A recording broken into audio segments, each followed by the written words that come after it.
Hi friends, welcome back to another episode of Lupus Beats Podcast, and I am your host, Shadrika Holmes.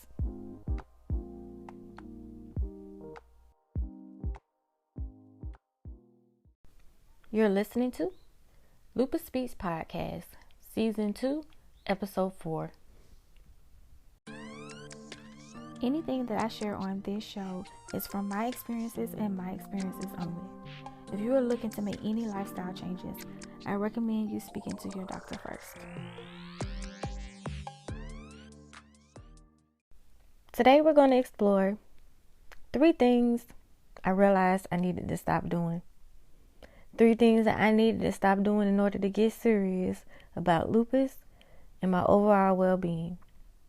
And just maybe there are 3 things in here that's just for you. So let's get started. The first thing that I realized I needed to stop doing in order to get serious about my lupus was ignoring my symptoms. Oh yeah, I know, all of us do it. I used to downplay my lupus symptoms and push myself to continue with my daily routines, even if I felt fatigue and in pain. Main reason was it literally would hurt my feelings. It would hurt my feelings because I couldn't, do what I really wanted to do and just overexerting myself, ignoring the fact that I'm really hurting. I realized that just wasn't the way when my symptoms flared up, because it would just make it worse, and then I would have to suffer even more later on down the line because I wasn't listening to my body. So I do not recommend. 0 stars. Stop pushing past exhaustion in order to do what you need to do because you feel like you need to do it right then and there. And most of the time, some things are urgent. But if we don't listen to our body, then we're putting ourselves at risk over and over and over again in order to make that happen. Trust me, I'm speaking to myself because that was probably my biggest problem, was ignoring my symptoms and pushing past them just so I can run my household. It has to work, because if I don't do it, who else gonna do it? And who else gonna do it like me? That was the thoughts that was running through my head. But sometimes we have to let that go. And that is probably the hardest thing I have to do, is to let it go. And the dishes gonna get washed, just not today or not right now. My health is that important that I shouldn't push myself even further to have to suffer and pay for it later. So that is the number one thing, is I ignore my symptoms. Okay. Neglecting self-care is another thing that I realized that I should stop doing.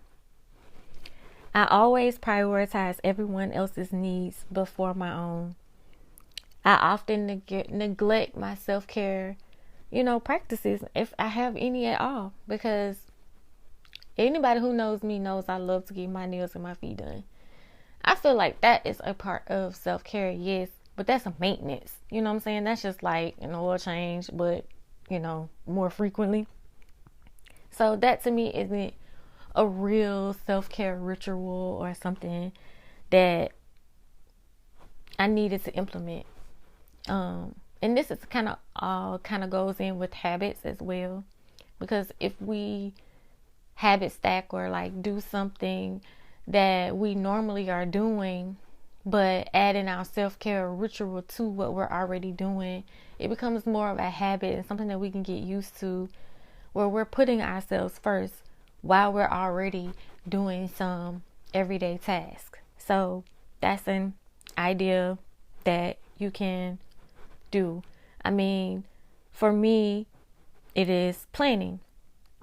I'm a planner, and girl, I got to tell y'all, okay?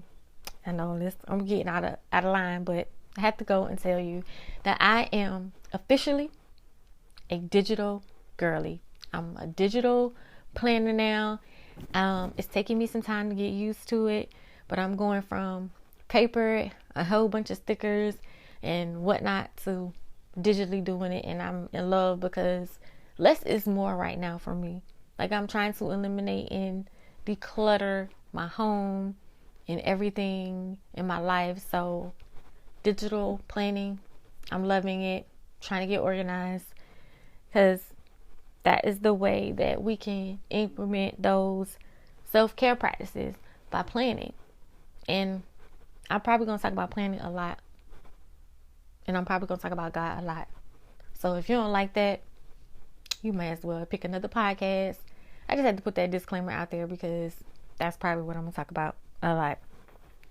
Moving back to the important topic, which is neglecting self-care.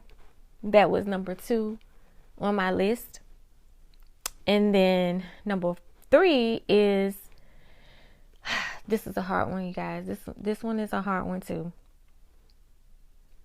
Avoiding support. Yeah, like, the kind where you really need somebody to help you, but you don't really want to ask, you don't want to say nothing, you're going to avoid. Oh, I'm all right, I got it. Knowing you need help, knowing you need somebody to come over and wash a couple of dishes, knowing you need somebody to run by and bring something to eat, knowing you may need somebody to help you get to the bathroom. Pride.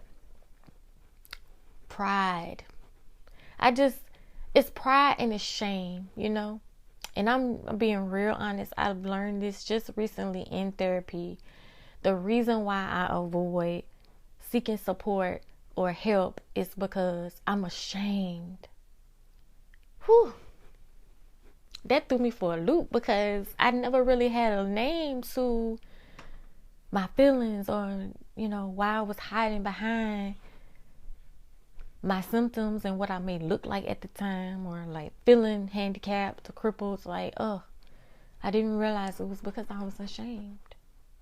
And that's still kind of weighing heavy on me, because I'm still trying to process all the things that I've avoided because of that feeling right there, that it just didn't have a name.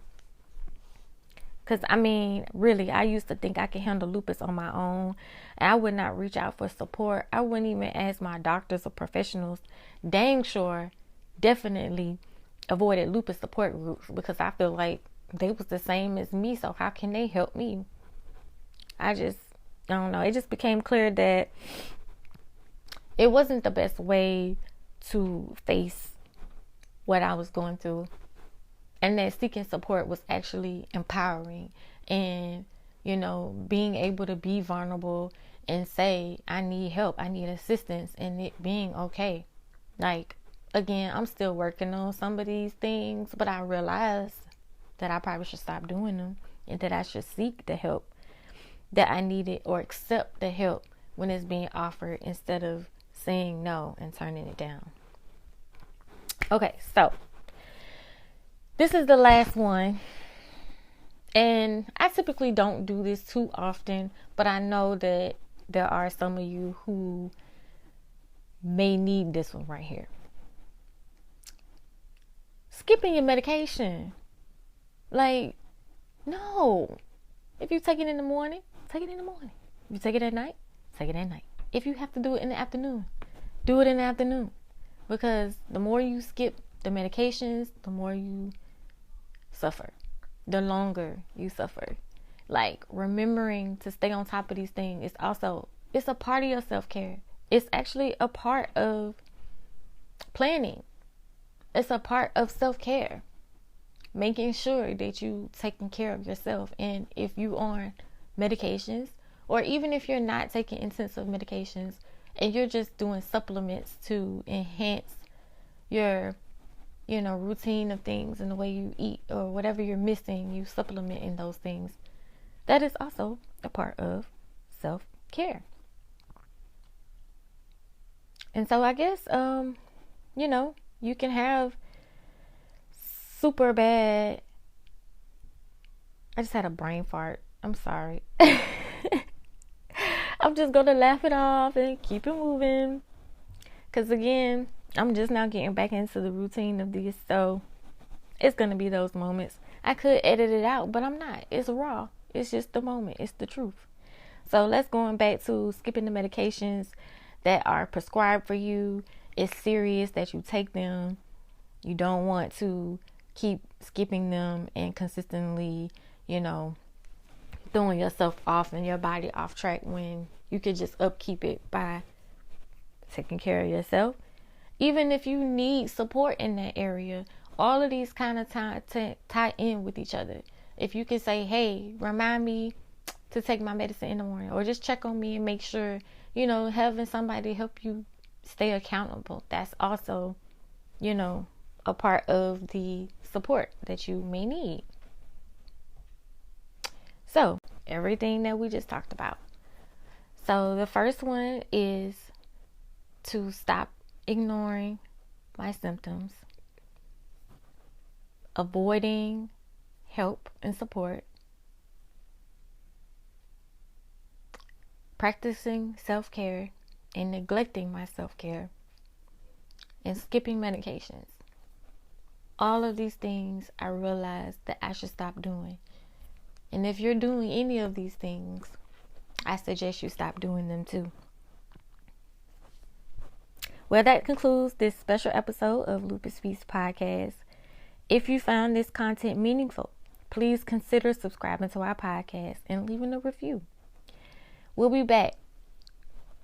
And until next time, peace and be intentional.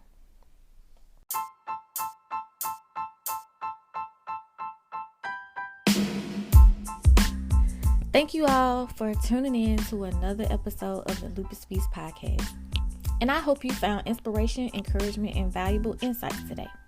So if you have any questions, comments, or stories that you would like to share or feedback, please reach out to me on my website at www.lupusspeaks.org.